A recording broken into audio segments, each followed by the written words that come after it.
America के नए राष्ट्रपति डोनाल्ड ट्रंप के किरदार और उनकी कामयाबी की दास्तां को जानने में अमेरिका ही नहीं बल्कि पूरी दुनिया दिलचस्पी दिखा रही है कि आखिर डोनाल्ड ट्रंप कौन है, कैसे तय की उन्होंने एक बिजनेसमैन से लेकर दुनिया के सबसे ताकतवर इंसान बनने की राह। नमस्कार, आप देख रहे हैं एशियन न्यूज और मैं हूं आपके साथ सारिका श्रीवास्तव। ट्रंप के उदय में आज हम बात करेंगे डोनाल्ड ट्रंप के राजनीतिक सफर की।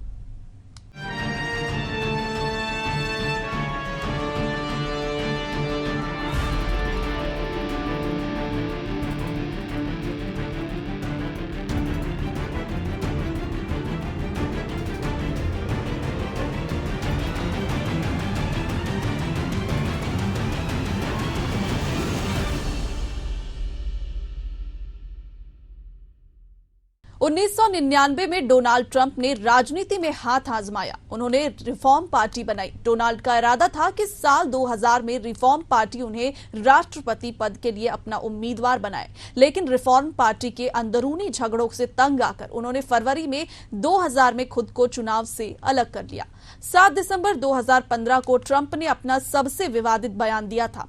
उन्होंने साउथ कैरोलिना में एक चुनावी रैली में कहा कि मुसलमानों के लिए अमेरिका के दरवाजे पूरी तरह बंद कर दिए जाने चाहिए। साथ ही उन्होंने कहा कि अमेरिका में रहने वाले मुसलमानों के बारे में पूरी जांच पड़ताल होनी चाहिए। अपने सख्त प्रस्ताव से सिर्फ लंदन के मेयर सादिक खान को ही छूट दी थी। इस पर काफी हंगामा मचा था और आज भी बहुत से लोगों को लगता है कि ट्रंप की मुस्लिम विरोधी छवि पूरी दुनिया के लिए खतरनाक है। डोनाल्ड ट्रंप का पूरा इतिहास, कैसे बने बिजनेसमैन से अमेरिकन राष्ट्रपति। कामयाब अमेरिकी कारोबारी हैं डोनाल्ड ट्रंप। 1980 में द ग्रैंड हयात होटल को किया शुरू। बिजनेस में हुए नुकसान ने खोली राजनीति में आने की राह। मुसलमानों पर दिया था विवादित बयान। विवादों के बावजूद रिपब्लिकन पार्टी ने बनाया उम्मीदवार। 60 साल में पहले ऐसे राष्ट्रपति जो कभी गवर्नर नहीं रहे। एक नजर डोनाल्ड ट्रंप के निजी जीवन पर। ऑडियो सामने आया जिसमें वो महिलाओं के बारे में अभद्र बातें करते सुने गए। ये वीडियो एक टीवी शो की शूटिंग के दौरान का था। अपने तमाम विवादों के बावजूद 19 जुलाई 2016 को ट्रंप अमेरिका की ग्रैंड ओल्ड पार्टी या रिपब्लिकन पार्टी के राष्ट्रपति पद के उम्मीदवार बनने में कामयाब हुए। ट्रंप यूएस के सबसे उम्रदराज प्रेसिडेंट बने हैं और इस समय ट्रंप की उम्र 70 साल है। इससे पहले अमेरिका में सबसे ज्यादा उम्र में प्रेसिडेंट बनने वाले रोनाल्ड रीगन हैं। जब वे प्रेसिडेंट बने तो उनकी उम्र 69 साल 349 दिन थी। ट्रंप 60 साल में पहले ऐसे राष्ट्रपति जो कभी गवर्नर नहीं रहे, जिनका कोई खास पॉलिटिकल बैकग्राउंड नहीं है। इससे पहले 1953 में वे अमेरिका के प्रेसिडेंट बने थे। वे सेकेंड वर्ल्ड वॉर में सुप्रीम कमांडर रहे। डोनाल्ड ट्रंप की 3 शादियां हो चुकी है। इवाना और मार्ला मेलपेस में उनका तलाक हो चुका है। अभी उनकी लाइफ पार्टनर मेलानिका है। ट्रंप से 2005 में उनकी शादी हुई थी। ट्रंप के 3 बेटे और 2 बेटियां हैं। ट्रंप पर महिलाओं से संबंध और बदसलूकी के आरोप लगते रहते हैं, लेकिन उनकी वाइफ मेलानिका हमेशा ट्रंप का बचाव करती है। ट्रंप दूसरी बार अमेरिका के राष्ट्रपति बने। ट्रंप ने 1955 में अपनी मां की ओर से दी गई एक बाइबल और 1861 में अब्राहम लिंकन के शपथ ग्रहण समारोह में इस्तेमाल की गई मखमली जिल्द वाली लिंकन बाइबल से शपथ ग्रहण किया। समारोह में डेमोक्रेटिक और रिपब्लिकन पार्टियों के वरिष्ठ नेताओं और पूर्व राष्ट्रपतियों के अलावा वाशिंगटन डीसी में 2 लाख से अधिक लोग मौजूद रहे। समारोह में मौजूद 2 लाख से अधिक लोग। अमेरिका में राष्ट्रपति के शपथ ग्रहण समारोह के दिन क्या होता है, तारीख और समय कैसे तय किया जाता है। उसी यूएस कैपिटल में है समारोह। बाइडेन के शपथ ग्रहण समारोह में नहीं गए थे ट्रंप। 2 महीने बाद होता है शपथ ग्रहण। एक उम्मीदवार को जीतने के लिए 270 वोटों की जरूरत। संयुक्त कांग्रेस समिति करती है कार्यक्रम की मेजबानी। यूएस कैपिटल वही जगह है जहां चुनाव में हार के बाद डोनाल्ड ट्रंप समर्थकों ने 4 साल पहले 2020 में हमला किया। व्हाइट हाउस में उनकी वापसी अमेरिका के 200 से अधिक वर्षों के इतिहास में एक अन्य मामले में जुदा है। ट्रंप सत्ता में आने वाले दूसरे राष्ट्रपति हैं। दूसरी बार चुनाव हारे और फिर जीते। सन 1800 के दशक के अंत में ग्रोवर क्लीवलैंड ऐसा करने वाले पहले व्यक्ति थे। ट्रंप के पिछले कार्यकाल में कई काम पहली बार हुए। इनमें से कुछ मामले अमेरिकी लोकतंत्र का प्रमुख हिस्सा बन गए। ट्रंप ने सन 2020 में जोर देकर कहा कि उन्होंने चुनाव जीता है, जो बाइडेन नहीं जीते।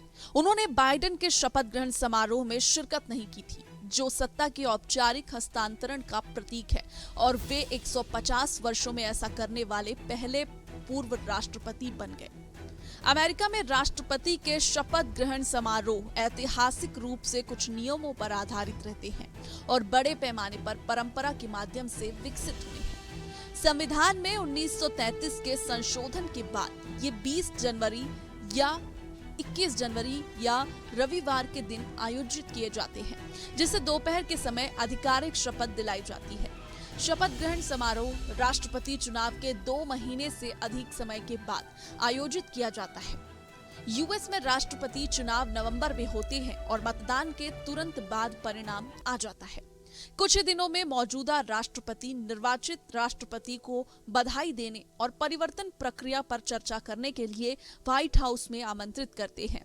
हालांकि ये केवल अमेरिकी मतदाता ही नहीं, बल्कि इलेक्टोरल कॉलेज नामक निकाय के सदस्य भी होते हैं जो परिणाम तय करते हैं। प्रत्येक अमेरिकी राज्य को निर्वाचकों का हिस्सा मिलता है, जिन्हें दिसंबर में आधिकारिक मतदान में अपने राज्य के मतदाताओं की पसंद बतानी होती है। कुल 538 चुनावी वोटरों में से एक उम्मीदवार को जीतने के लिए 270 वोटों की जरूरत होती है। अमेरिकी कांग्रेस अगले साल जनवरी में इस वोट को प्रमाणित करती है और उसी महीने शपथ ग्रहण होता है। संक्रमण काल में भी गतिविधियों की सुगबुगाहट देखी जाती है, जहां निर्वाचित राष्ट्रपति अपने आगामी प्रशासन के लिए राजनीतिक नियुक्तियां करने की प्रक्रिया शुरू करते हैं। हर 4 साल में होने वाले शपथ समारोह पर संयुक्त कांग्रेस कमेटी JCCIC इस कार्यक्रम की मेजबानी करती है। यूनाइटेड स्टेट्स सीक्रेट सर्विस को सुरक्षा के लिए जिम्मेदार प्राथमिक संघीय इकाई के रूप में नामित किया गया। इस बार दिन अनुमानित 11 डिग्री तापमान के कारण समारोह यूएस कैपिटल की सीढ़ियों से हटाकर रोटुंडा इमारत के केंद्र में होगा। मौसम के कारण आखिरी बार ऐसा 1985 में रोनाल्ड रीगन के दूसरे उद्घाटन समारोह में हुआ था। यूनाइटेड स्टेट्स सीक्रेट सर्विस को सुरक्षा के लिए जिम्मेदार प्राथमिक संघीय इकाई के रूप में नामित किया जाता है। चेहरे पर खून, हवा में लहराती हुई मुट्ठी और सीक्रेट सर्विस के अधिकारियों की मदद से मंच से उतरते हुए राष्ट्रपति ट्रंप की असाधारण तस्वीर न केवल इतिहास रच दिया, बल्कि अमेरिका के पेंसिल्वेनिया में जिस वक्त ट्रंप एक रैली को संबोधित कर रहे थे, उस वक्त गोलीबारी हुई और इस रैली के दौरान कई बार गोलियों की आवाज सुनने को मिली थी। गोलियों की आवाज आने के बाद अमेरिकी सीक्रेट सर्विस एजेंट्स ने अधिकारियों ने ट्रंप को सुरक्षा घेरे में ले लिया और उन्हें तुरंत मंच से उतारकर गाड़ी तक लेकर गए। इस दौरान ट्रंप अपनी मुट्ठी भींचकर समर्थकों का उत्साह बढ़ाते हुए दिखे। घटना वाली जगह से निकलते हुए ट्रंप दाएं कान पर एक हाथ रखे हुए थे, जहां से खून बह रहा था। शाम 6:03 ट्रंप ली हेजलवुड के गीत गॉड ब्लेस द यूएस के साथ स्टेज पर पहुंचे थे। शाम 6:11 ट्रंप का चुनावी भाषण शुरू होने के कुछ देर बाद गोली चली।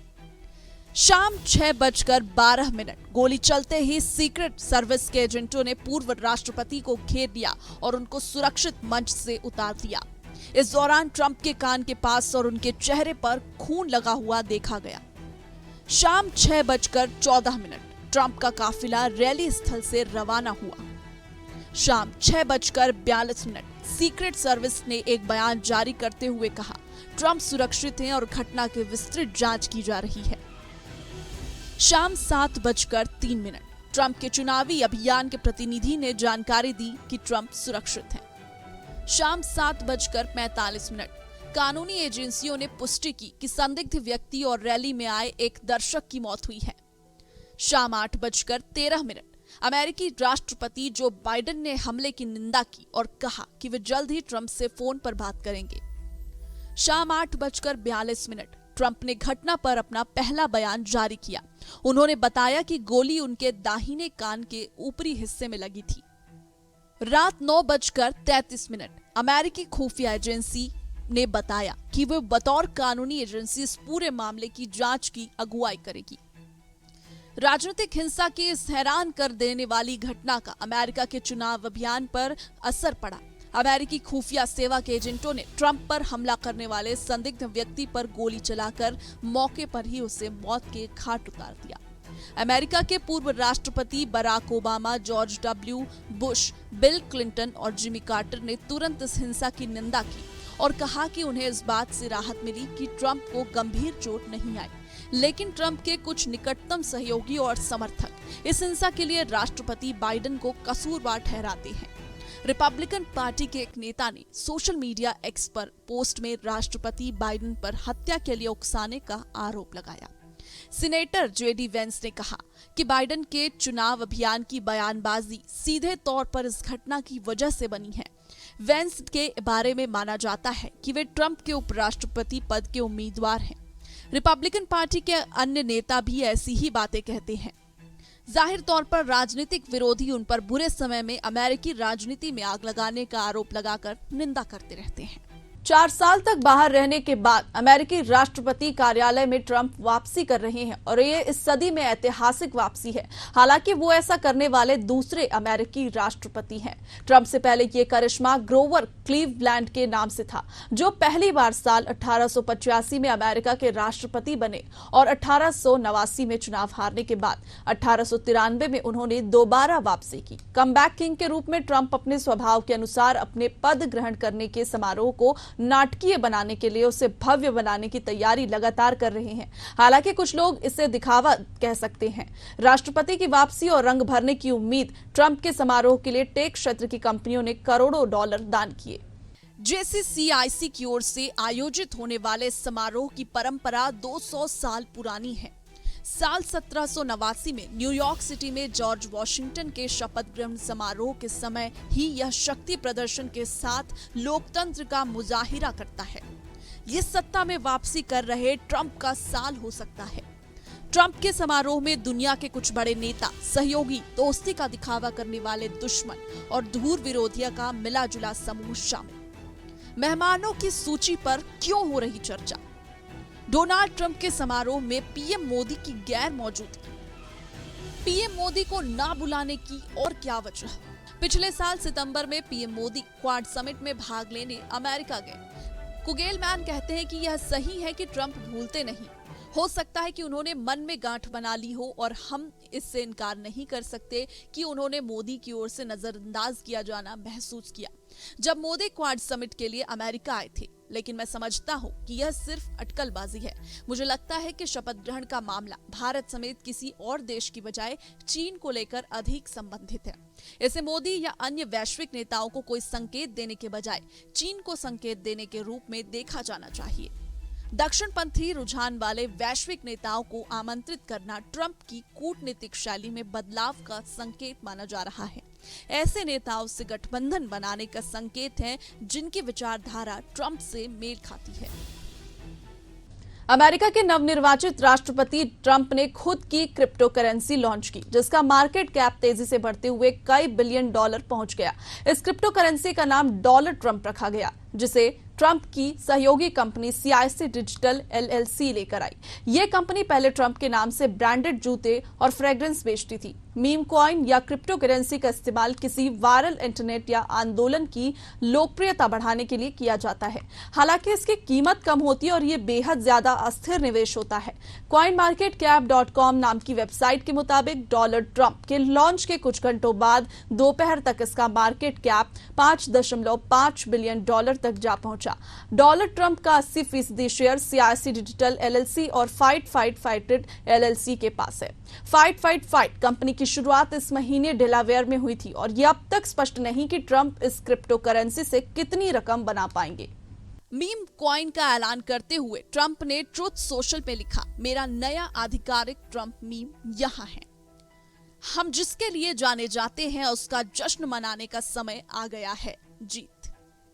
ट्रंप की वेबसाइट के मुताबिक कंपनी ने करीब 200 मिलियन डिजिटल टोकन जारी कर दिए हैं, जबकि करीब 800 मिलियन डिजिटल टोकन आने वाले 3 सालों में जारी किए जाएंगे। वेबसाइट ने लिखा, यह ट्रंप मीम एक ऐसे लीडर के लिए जश्न मनाता है जो किसी भी परिस्थिति में पीछे नहीं हटता, चाहे जो भी मुश्किलें हों। इसके साथ ही एक चेतावनी भी दी गई जिसमें लिखा गया कि ये कॉइन निवेश या सुरक्षा के लिए कोई अवसर नहीं है। यह राजनीतिक नहीं है और इसका किसी राजनीतिक अभियान, राजनीतिक कार्यालय या सरकारी एजेंसी से कोई लेना देना नहीं है। ट्रंप के आलोचकों ने उन पर राष्ट्रपति पद का लाभ उठाने का आरोप लगाया। क्रिप्टो वेंचर कैपिटलिस्ट निक टोमैनो ने एक सोशल मीडिया पोस्ट में कहा, ट्रंप के पास 80% की हिस्सेदारी होना और राष्ट्रपति पद की शपथ से पहले क्रिप्टो लॉन्च करने से उन्हें आर्थिक लाभ हुआ और कई लोगों को इससे नुकसान होने की संभावना है। बाजार की ऊंची दर पर बेचने से पहले कीमत बढ़ाने के लिए इस तरह के डिजिटल टोकनों का सट्टेबाज प्रचार करते हैं, जिसकी वजह से कीमत गिरने पर देर से आने वालों का नुकसान होता है। क्रिप्टो करेंसी में निवेश करने वालों को उम्मीद है कि ट्रंप प्रशासन से क्रिप्टो इंडस्ट्री को बढ़ावा मिलेगा।